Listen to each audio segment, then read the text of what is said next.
Hello, अस्सलाम वालेकुम। मेरा नाम डॉक्टर शफीक चीमा है। आप देख रहे हैं नेफ chat with doctor Shafiq Cheema. ये मैंने एक पावर पॉइंट वीडियो बना रहा हूँ। इसका मकसद ये है कि वैसे ब्लड प्रेशर की दवाइयों के नाम वगैरह समझ नहीं आते, ताकि स्लाइड से आप अच्छी तरह देख सकें। तो we will be talking about top 5 blood pressure medicine.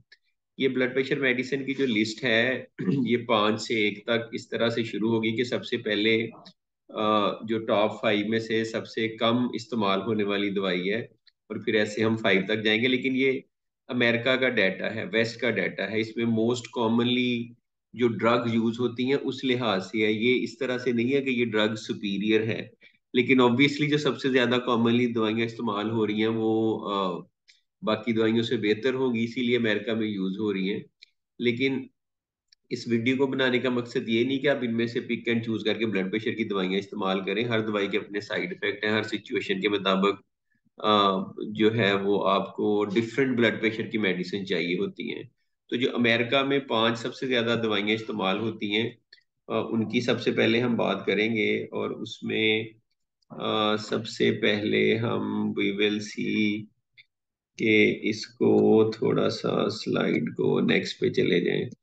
जो 5वें नंबर पे दवाई है ना, जो 1 से 5 में 5वें नंबर पे, वो है हाइड्रोक्लोरोथायाजाइड। ये एक डायूरेटिक की टाइप है, थायाजाइड कंटेनिंग डायूरेटिक है। तो ये जब भी कोई ब्लड प्रेशर की मेडिसिन अमेरिका में HCT ब्रांड होती है, जैसे X4 HCT है, या पाकिस्तान में जो को से दवाइयाँ शुरू होती हैं, जो को है वो क्लोरोथायाजाइड है। जैसे को डायाबैन है, मैंने एक एग्जांपल दिया। मैं कोई ब्रांड नेम यूज नहीं करना चाह रहा था, लेकिन जस्ट टू क्लैरिफाई। इस मेडिसिन का ये है कि ये डायूरेटिक है, तो जिसम से बहुत ज्यादा नमकियात और पानी निकाल के वॉल्यूम कम करके ब्लड प्रेशर का इफेक्ट एक्सर्ट करती है। तो जब वो पानी ज्यादा निकलता है, डायूरिसिस होता है, तो आपको पोटेशियम कम हो सकता है जिस्म में, जिसकी वजह से कभी लोगों को क्रैम्प्स या कड़ाल पड़ते हैं। सोडियम कम हो जाता है, इसके साथ सोडियम जरूर चेक करना चाहिए, हाइपोनेट्रीमिया हो जाता है। इसी तरह से जिस्म से बहुत ज्यादा फ्लूइड निकलने से वॉल्यूम डिप्लीशन होती है, कुछ लोगों में यूरिक एसिड का लेवल बढ़ जाता है। तो इसके काफी साइड इफेक्ट्स हैं, लेकिन ये काफी इफेक्टिव ब्लड प्रेशर की मेडिसिन है। इसके अलावा और भी साइड इफेक्ट इसके हो सकते हैं, लेकिन मुझे जो इस ग्रुप की थायराइड डायरेटिक से मेडिसिन ज्यादा पसंद है, क्लोरोथैलिडोन है। ये पाकिस्तान में कॉमनली अवेलेबल नहीं है। ये लॉन्गर एक्टिंग हाइड्रोक्लोरोथायजाइड है। ये बहुत लंबा जो है ना वो इसका इफेक्ट रहता है। इसी तरह से एक और है मेटोलाजोन, जो जेरोक्सिलिन के नाम से मिलती है, वो भी थायराइड डायरेटिक की टाइप है। वो ज्यादा ब्लड प्रेशर से ज्यादा पानी निकालने के लिए वॉल्यूम ओवरलोड में यूज होती है। तो ये commonly use blood pressure medicine है, लेकिन इसके साइड इफेक्ट्स का पता होना चाहिए, अपने डॉक्टर से डिस्कस करें। चौथे नंबर पे जो दवाई इस्तेमाल होती है वो लोसार्टान है, लोसार्टन। इस ग्रुप में बहुत सारी मेडिसिन है, जैसे वेलसार्टन है, टेलमिसार्टन है। ये एंजियोटेंसिन रिसेप्टर ब्लॉकर ग्रुप है। इनका मेन साइड इफेक्ट होता है हाइपरकलीमिया, लेकिन आम इंसान में पोटेशियम नहीं बढ़ाते, उन लोगों में बढ़ा सकते हैं जिनमें किडनी की डिजीज है या पहले पोटेशियम ज्यादा रहता है। इसी तरह से थोड़ी सी क्रिएटिनिन भी बढ़ सकती है। तो आपका डॉक्टर गाइड करेगा कि इन दोनों साइड इफेक्ट्स का क्या करना है। ओवरऑल इस ग्रुप की दवाइयों के लीस्ट साइड इफेक्ट्स हैं। इसका बहुत ज्यादा रोल डायबिटिक किडनी डिजीज में है, हार्ट डिजीज में है, हार्ट फेलियर में है। जैसे जिन लोगों की इजेक्शन फ्रैक्शन वगैरह कम हो जाती है। This is considered first line blood pressure medicine, यानी कि अगर मैंने को ब्लड प्रेशर की मेडिसिन लेनी है तो मैं इस ग्रुप से शायद लूँ। लेकिन मुझे जो इसमें पसंद है वो टेलमिसार्टन है, इस ग्रुप की ARB की, क्योंकि ये लॉन्गेस्ट एक्टिंग है और इसका इफेक्ट वाकई 24 आवर रहता है। इस ग्रुप की दवाइयां आप AC इनहिबिटर जैसे लिसनोप्रिल, एनालाप्रिल के साथ कंबाइन नहीं कर सकते, वरना एक्यूट किडनी इंजरी, पोटेशियम का रिस्क बहुत ज्यादा बढ़ सकता है। लेकिन बाकी कुछ दवाइयों के साथ, जैसे कैल्शियम चैनल ब्लॉकर हैं, थायराइड डायरेटिक्स हैं, उनके साथ इनका कॉम्बिनेशन आ सकता है। तो उस कॉम्बिनेशन में ये ज्यादा इफेक्टिव हो जाती हैं, ब्लड प्रेशर को ज्यादा अच्छा कंट्रोल करती हैं। तीसरे नंबर पे अमेरिका में मेटोप्रोलॉल प्रेसर के नाम से आती है। यहाँ पे अटेनोलॉल जो टेनॉर्मन के नाम से आती है, ये बीटा ब्लॉकर्स की टाइप है। अ, इनका जो है ना, ये फर्स्ट लाइन मेडिसिन नहीं है, ये थर्ड या फोर्थ लाइन मेडिसिन है। ये तभी यूज करनी चाहिए जब वाकई इसकी कोई जरूरत हो, कोई कंपेलिंग इंडिकेशन हो।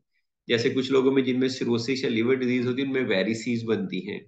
वो जो ब्लीडिंग का जिससे चांस होता है उसके रिस्क को कम करती है, हार्ट डिजीज के पेशेंट में रिकरेंट हार्ट अटैक को प्रिवेंट करती है, CHF के पेशेंट में कार्डियक मॉडलिंग करके हेल्प करती है, एट्रियल फिब्रिलेशन जिनमें हार्ट रेट पल्स रेट बहुत ज्यादा होती है उनमें हार्ट रेट को कम करती है।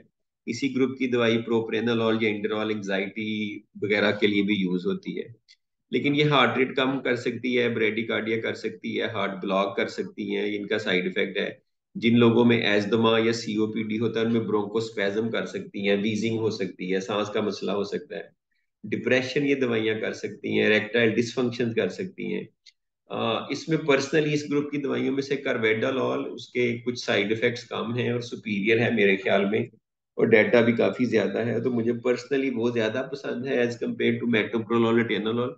पाकिस्तान में ये दवाई बहुत ज्यादा यूज होती है as a first line blood pressure की दवाई, जो कि ठीक नहीं है। ये सेकंड थर्ड लाइन दवाई है, इससे पहले there are other anti hypertensive which should be use. Amlodipine calcium channel blocker है, सॉफ्टवेज, नॉरवेज, लोडोपेन बहुत ज्यादा नामों से आती है, बड़ी कॉमनली यूज होती है, शायद पाकिस्तान में सबसे ज्यादा यही कॉमनली यूज होती हो। ब्लड प्रेशर की फर्स्ट लाइन दवाई है, कॉमनली इस्तेमाल होती है। जो शुगर की वजह से किडनी खराब होते हैं, CKD या डायबिटिक किडनी, उसमें इसका कोई रोल नहीं है, ये प्रोटीन यूरिया कम नहीं करती बल्कि प्रोटीन यूरिया बढ़ा सकती है। जो दूसरे कैल्शियम चैनल ब्लॉकर हैं जैसे डेल्टियाजम, कार्डिजम, वर्ैपामिल है, वो इससे सुपीरियर हैं in terms of kidney disease. इसकी वजह से टांगों में सोज पड़ सकती है, फ्लशिंग हो सकती है, सर दर्द कर सकता है, कब्ज की लोग शिकायत करते हैं। इसका कॉमनली कंबाइन करते हैं इसको ARB, AC इनहिबिटर या हाइड्रोक्लोरोथाइजाइड के साथ। जैसे बड़े कॉमन से कॉम्बिनेशन मिलते हैं, इसमें मेलोडोपिन होती है, साथ वेलसार्टन होती है या कोई और मेडिसिन होती है। But this is a very good medicine. कुछ साइड इफेक्ट्स हैं लेकिन कॉमनली यूज होती है, इफेक्टिव एंटी हाइपरटेंसिव है, फर्स्ट लाइन ड्रग है। सबसे कॉमनली जो अमेरिका में यूज होती है नंबर 1 पे वो लिसनोप्रिल है। ये AC इनहिबिटर ग्रुप की दवाई है, फर्स्ट लाइन है, इसकी बहुत सारी कंपेलिंग इंडिकेशन है, यानी इसका यूटिलाइजेशन ARB की तरह हार्ट डिजीज में, हार्ट फेलियर में, डायबिटिक किडनी डिजीज में, हार्ट अटैक को प्रिवेंट करने में, स्ट्रोक को प्रिवेंट करने में बहुत ज्यादा रोल है। इनका 30% लोगों में खांसी हो सकती है, ड्राई कफ, एक कंडीशन एंजियोडीमा वो हो सकता है। ARB की तरह पोटेशियम और क्रियाटिन इससे बढ़ सकती है, स्पेशली अगर दोनों को कंबाइन कर दें। इस ग्रुप की एक मेडिसिन है रेमेप्रिल, वो सुपीरियर है, उसका मोटेलिटी बेनिफिट है, वो डेथ के रिस्क को कम करती है। ये भी बहुत ज्यादा कॉम्बिनेशन में आती है लेकिन इसको ARB के साथ कंबाइन नहीं करना चाहिए।